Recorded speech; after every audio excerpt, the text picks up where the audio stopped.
Bonjour à tous et soyez bénis au nom de Jésus-Christ. Je suis l'apôtre Junior Ndon, votre humble serviteur qui est là ce matin pour partager la parole de Dieu avec vous. Nous sommes là certainement pour continuer notre partage qui est des ténèbres à la lumière. Et ce matin, nous verrons vivre comme des enfants de lumière, vivre comme des enfants de lumière. Des enfants de lumière. Dans le livre d'Éphésiens, chapitre 4, verset 30 au verset 31, il est écrit: N'attristez pas le Saint-Esprit de Dieu par lequel vous avez été scellés pour le jour de la rédemption.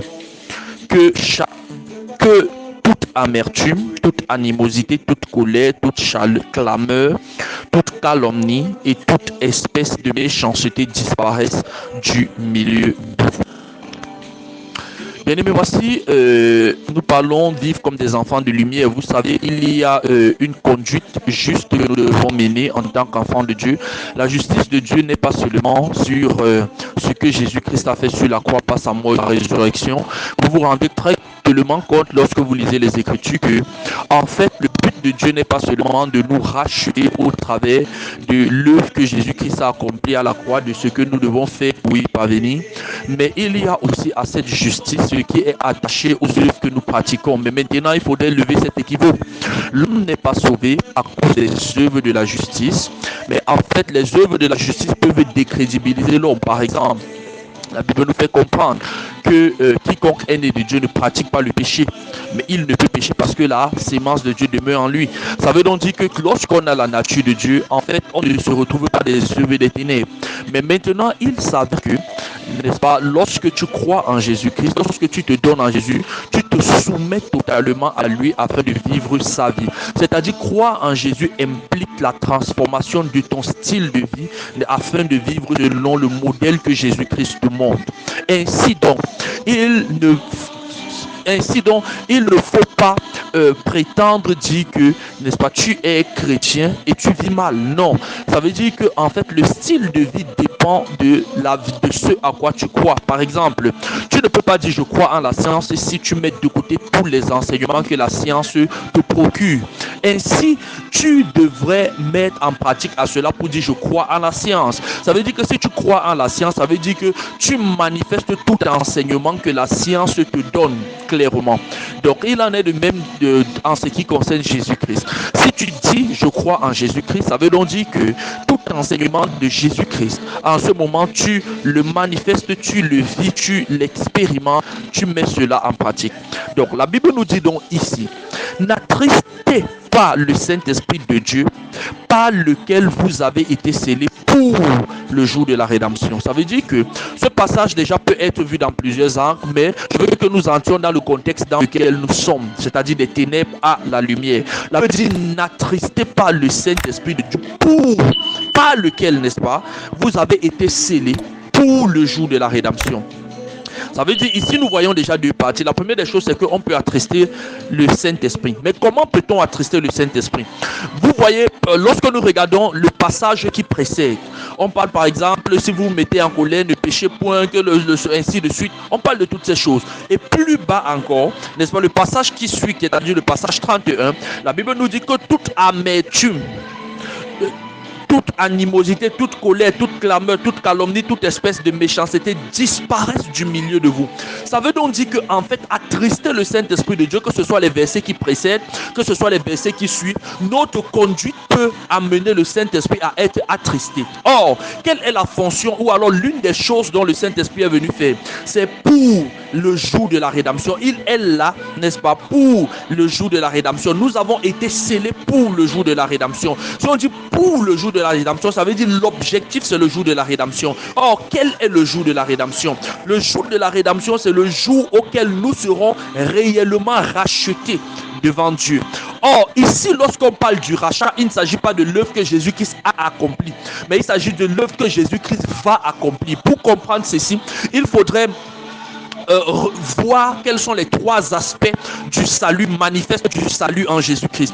Il y a le salut qui est passé, c'est-à-dire l'œuvre que Jésus-Christ a déjà fait, ça c'est le salut de l'esprit. Il y a maintenant le rachat de l'âme, c'est-à-dire en ce moment c'est la transformation de l'être. le renouvellement de l'homme, qui est le salut de l'âme. Et maintenant, par la suite, il y a le salut du corps, qui est la glorification lorsque Jésus-Christ reviendra. Or, le dernier aspect, c'est ce qu'on appelle parfois l'enlèvement, n'est-ce pas? Et la Bible nous dit, c'est le Saint-Esprit est là pour le jour de la rédemption, c'est-à-dire pour la fin des temps, c'est-à-dire celui-là qui va attirer les corps vers Dieu au dernier jour.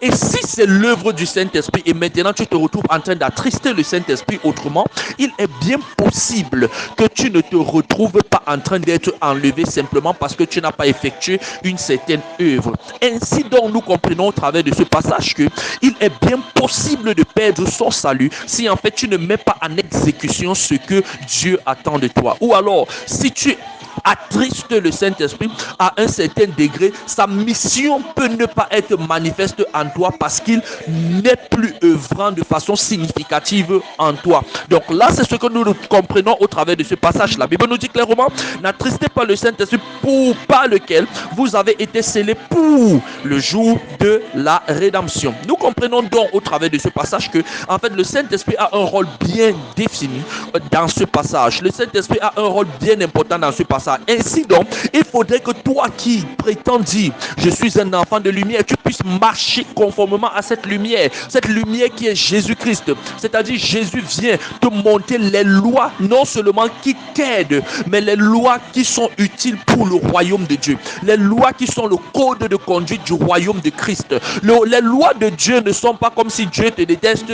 Tu vas dire que non, mais comment Dieu peut dire ne faisons pas ci, ne faisons pas ça. Non, c'est pour ton bien, c'est pour ton avantage. C'est un peu comme toi, n'est-ce pas? Tu peux être à la maison, tu as déjà une compréhension plus aiguë, plus grande que ton enfant peut-être de 2 ans, 3 ans, et tu peux peut-être commencer à donner des conduites chez toi à la maison. Mais lorsque tu donnes des conduites, un enfant peut-être de 2 ans ou de 3 ans, il va peut-être se dire mon papa ou alors ma maman est en train de me détester, mon papa ou ma maman ne m'aime pas, c'est pourquoi il me dit de ne pas faire ci et ça. En fait, à son âge, à son niveau, ces conduites le dérangent. Ces conduites, il n'aime pas cela, n'est-ce pas? Parce qu'il se dit que c'est comme une privation de liberté. Mais toi, ayant déjà une compréhension plus claire, n'est-ce pas, de la vie, tu es en train de donner toutes ces conduites pour son bien et pour son avantage. Nous devons noter que Dieu, c'est l'ancien des jours. Dieu, c'est l'alpha et l'oméga, c'est-à-dire le commencement et la fin. Ça veut donc dire que toutes les conduites que Dieu nous donne, les lois, les ordonnances, les préceptes, les commandements, n'est-ce pas, que Dieu nous donne, c'est pour notre avantage, c'est pour ton avantage. Donc quand Dieu te demande, n'est-ce pas, de marcher comme un enfant de lumière, c'est parce que en fait c'est pour ton bien, c'est pour quelque chose de meilleur. C'est-à-dire il ne faut pas voir le commandement de Dieu comme quelque chose qui va à l'encontre de tes ambitions. Non, c'est pour ton bien et c'est parce que Dieu veut ton bien qu'il te demande de ne pas faire cela ou alors de faire. Donc en fait il faudrait voir cela, n'est-ce pas, comme conduite selon la lumière que Dieu t'accorde. Ainsi donc à partir de maintenant, prends l'engagement de marcher et de vivre selon la parole de Dieu, ce que Jésus attend de toi. Je prie que cette grâce soit ton partage dans le nom puissant de Jésus-Christ.